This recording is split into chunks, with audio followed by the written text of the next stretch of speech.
जिल्ह्यात 3.5 कोटी टन चाऱ्याची उपलब्धता, उन्हाळ्यात टंचाई भासणार नाही. पशुपालकांना दिलासा, जत तालुक्यात सर्वाधिक चारा.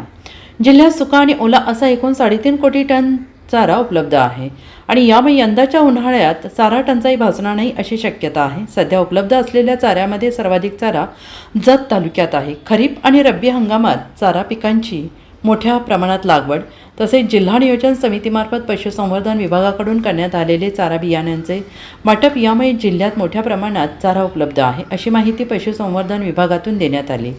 गतवर्षी जिल्ह्यात मे महिन्यापासूनच प्रवासाला प्रारंभ झाल्याने हंगामात सरासरीपेक्षा अधिक पाऊस झाला होता. यामुळे शेतकऱ्यांना चांगला दिलासा मिळाला. दरवर्षी उन्हाळ्यात चाऱ्याची टंचाई भासू नये यासाठी खरीप आणि रब्बी हंगामात चारा पिकाची लागवड केली जाते. यामध्ये मका, ज्वारी ही प्रमुख पिके शेतकरी घेतात. यंदा चाऱ्याचे मुबलक उत्पादन झालेले असून सध्या 3,57,33,942 टन एवढा चारा आहे. जिल्हा नियोजन समितीमार्फत दरवर्षी पशुसंवर्धन विभागामार्फत मोफत चारा बियाणे शेतकऱ्यांना वाटप केले जाते. यंदा त्यानुसार जिल्ह्यातील 13,500 शेतकऱ्यांना 2,10,000 किलो चारा बियाणे वाटप करण्यात आलं. या उन्हाळी हंगामात चारा पिकाची 2,576 हेक्टरवर लागवड झाली.